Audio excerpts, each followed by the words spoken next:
The road back here in America to being who we have always been, which is the beacon of hope in the world, begins at home.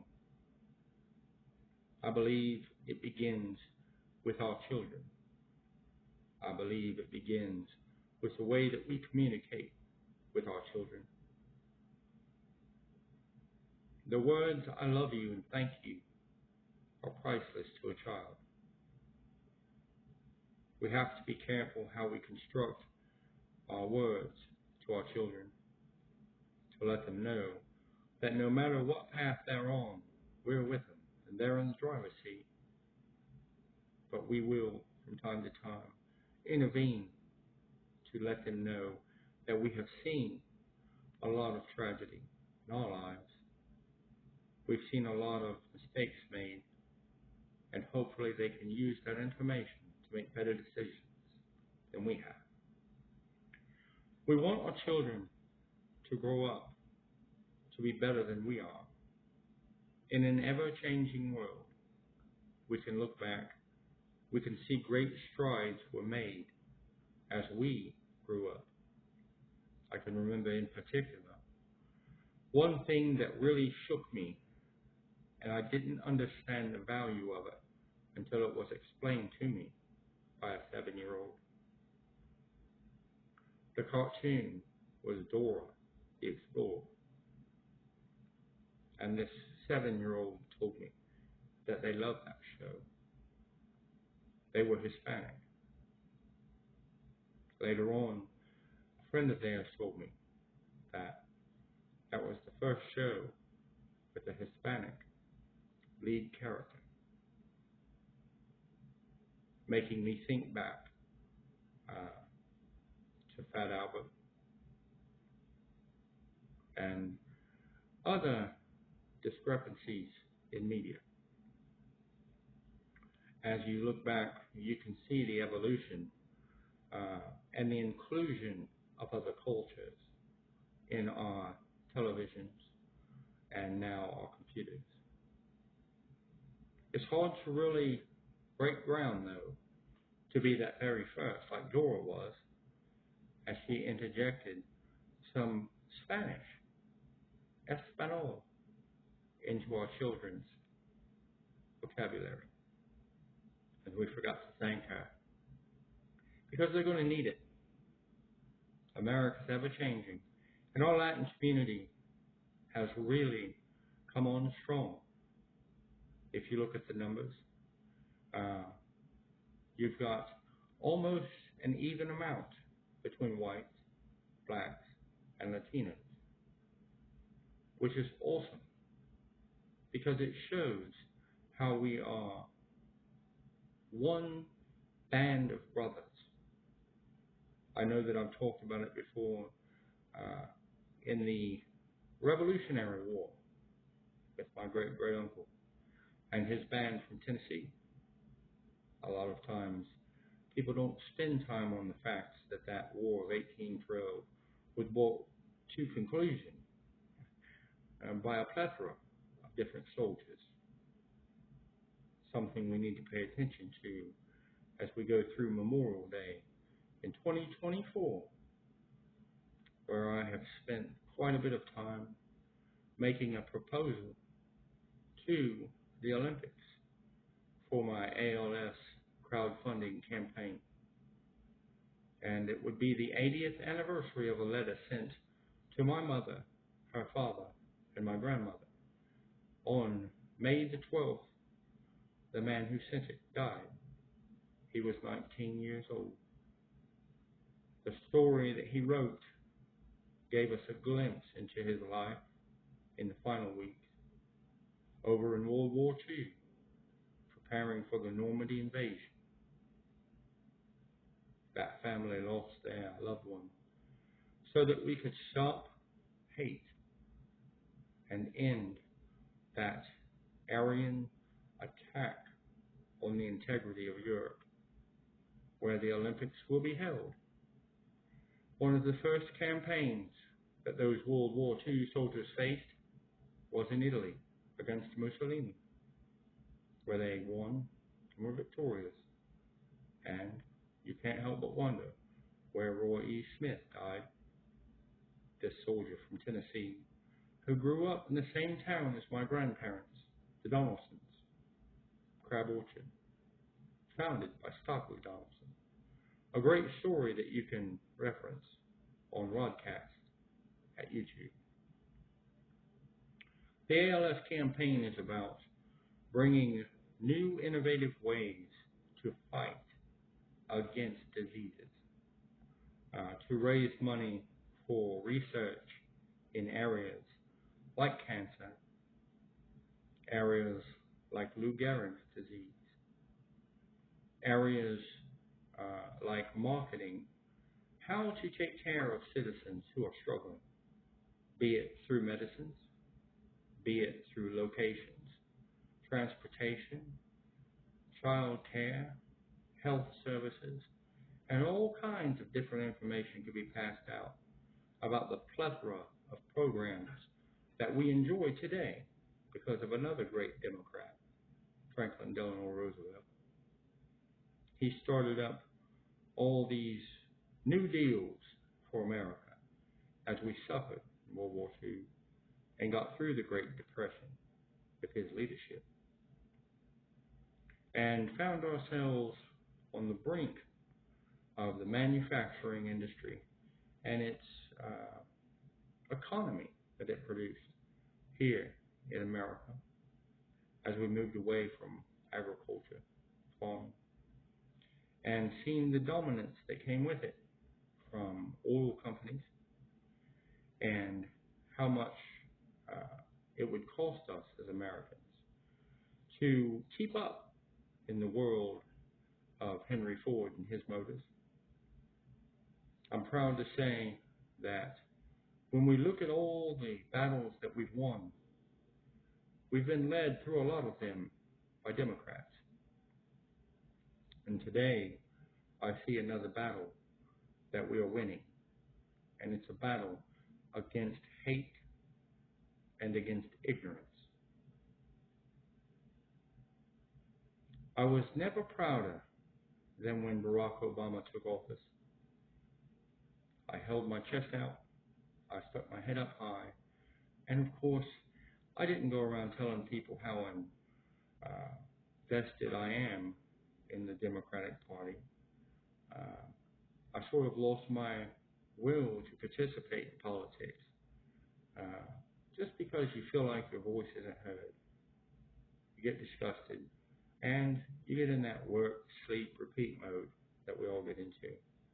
And we forget how important it is for people like Barack Obama and his wife Michelle as they take that Oval Office and start to change America, change the vision, change the feeling, change it all.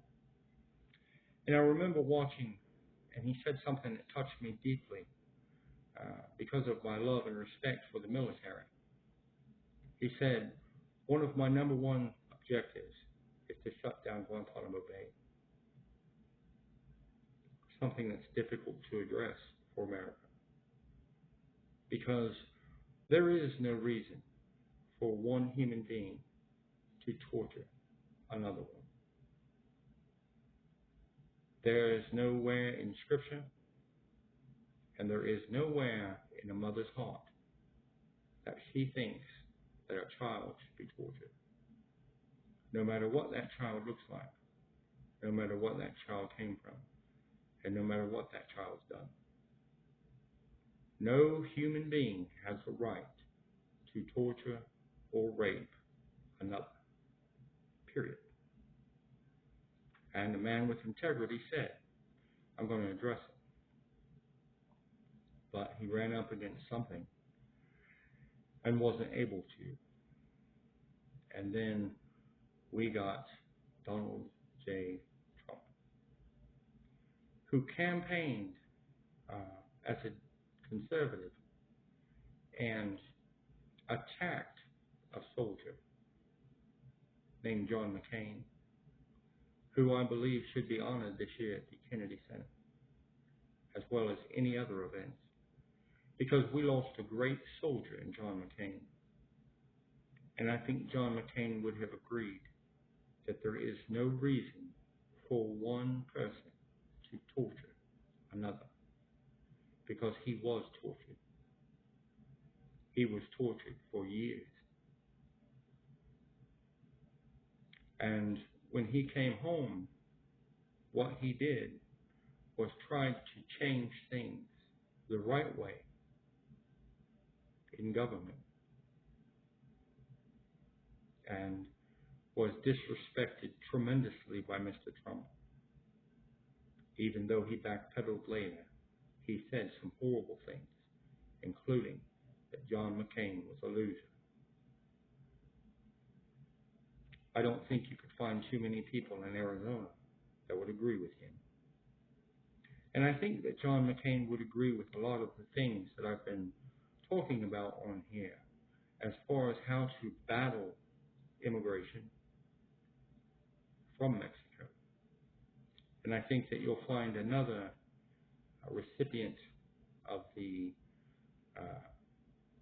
smart aleck bully type comments made when we visit and talk to people like Paul Rubio, Zeb Bush, Ted Cruz.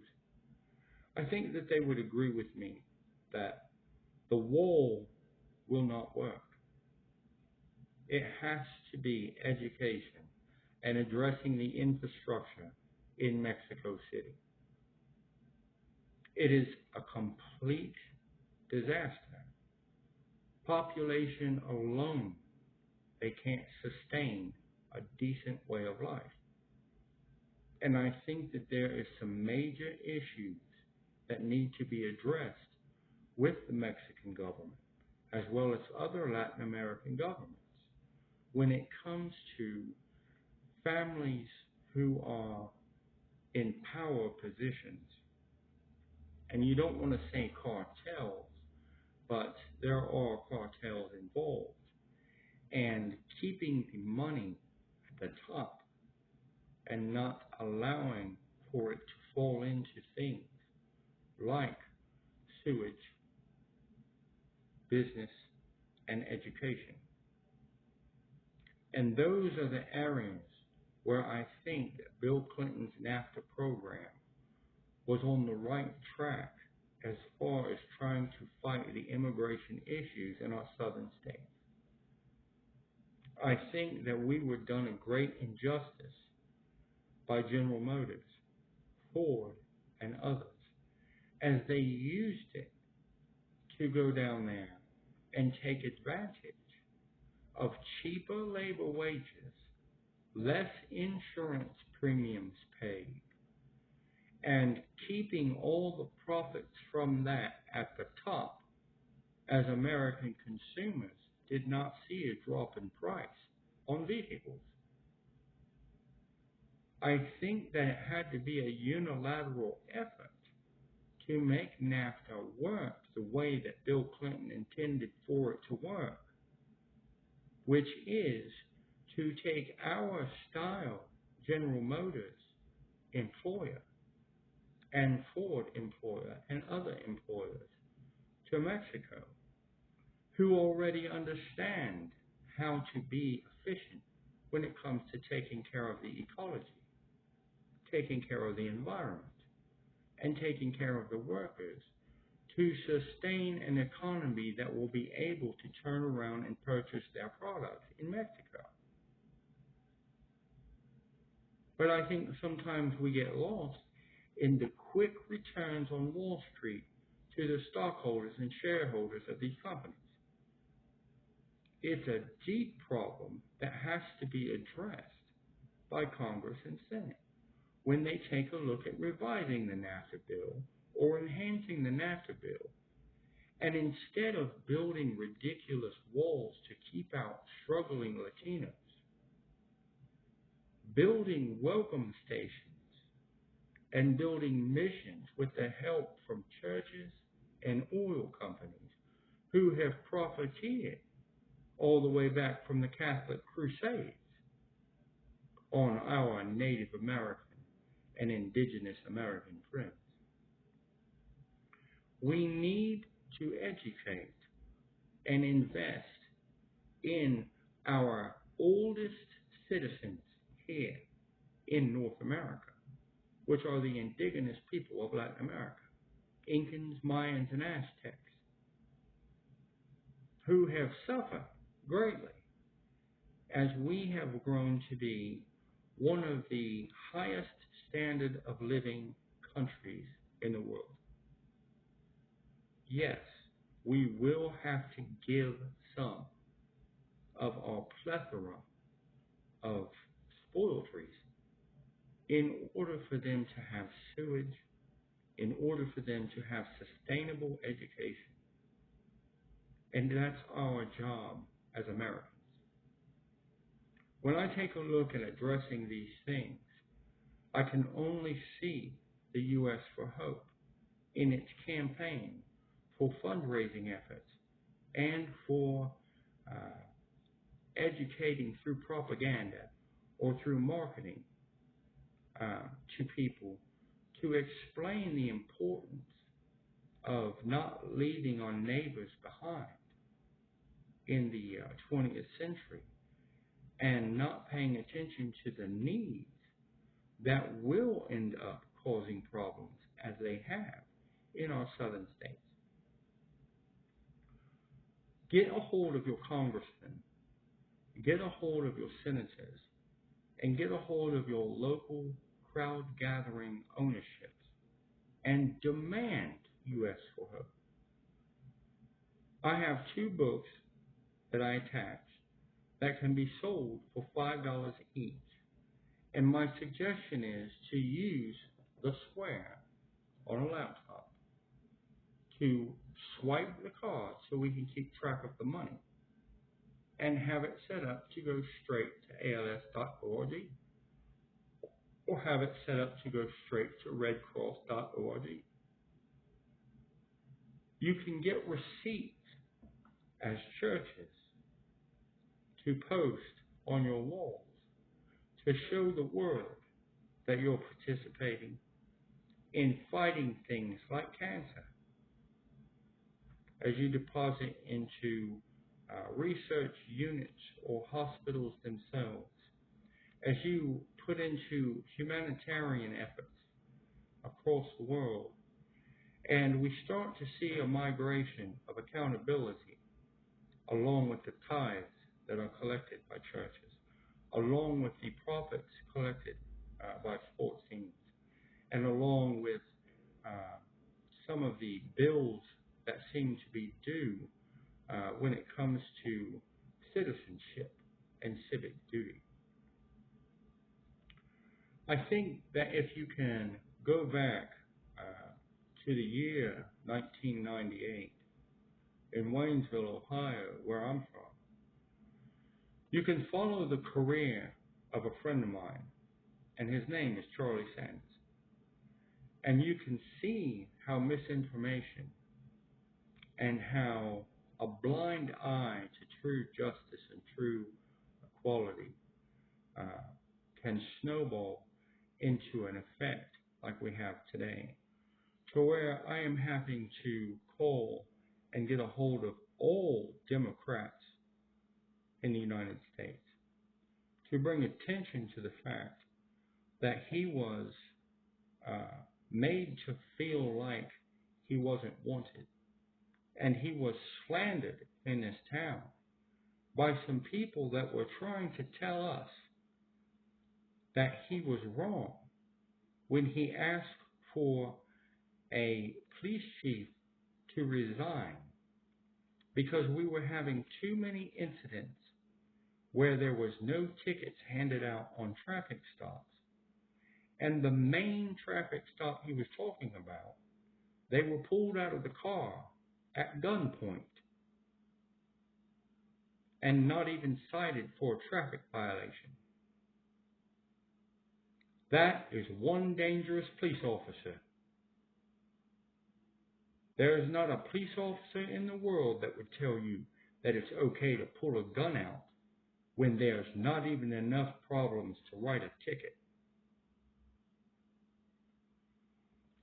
They have to be held accountable in this town for turning their eyes away from what is obvious to me. I am demanding that they build a memorial, and I'm demanding they call it a community center so that we can pass out literature like I talked about with the U.S. for Hope, since they didn't want to participate when I introduced it a few years back. I think that it should be called the Sanders Family Community Center because he and his wife did more to bridge the racial gap here in Waynesville, Ohio, as well as Warren County, than any other family I can think of. But I think that once they started in on the minorities being pulled over at gunpoint, a lot of these recluse racists started to chirp just a little bit louder and started to feel like that they had grown in the voting population in Warren County big enough to support dumping manure on the Democratic headquarters just outside of Lebanon, Ohio. And, of course, support Trump with all of these efforts. So I came out and let them know that here in this town, there's a few Democrats, and there just so happens to be one that's a descendant from the Donaldson family and President Andrew Jackson, who founded the Democratic Party and who found it disgusting, appalling, and offensive when they dumped their cow manure and pig manure and mulch on the Democratic headquarters, and have asked Steve Wilson and Greg Landsman, our representatives in government, to get involved to battle some of these problems that we've seen in the papers that I've attached to the emails that I sent them when it comes to Ku Klux Klan activities and other things that can poison our young children's minds. We've had quite a few issues here, and I'm hoping to address them in the democratic way that I was taught by Mr. Sanders and his lovely wife. I think it's interesting, and I think it's worth going through and looking at if you want to see the progression of how to heal from these Trump-type issues. I have sent out letters to universities, hospitals, research teams, and government officials about my U.S. for Hope campaign in the ALS war zones, if you will. And what they are they simple places where that we can operate using church volunteers, maybe even college interns, sociologists doing studies, and different things like that, to pass out information like we have in Warren County's game plan, which is attached to this post, and the phone numbers to people who can help you with transportation, human services, mental health services, food pantries, and other types of things that families need to help get them back on their feet. My name's Rodney Ham. I'm a Democrat. I'm from Waynesville, Ohio, but my family's from Tennessee, down around Crab Orchard, and I plan to go down there and deliver that letter to the Tennessee Historical Society sometime around August.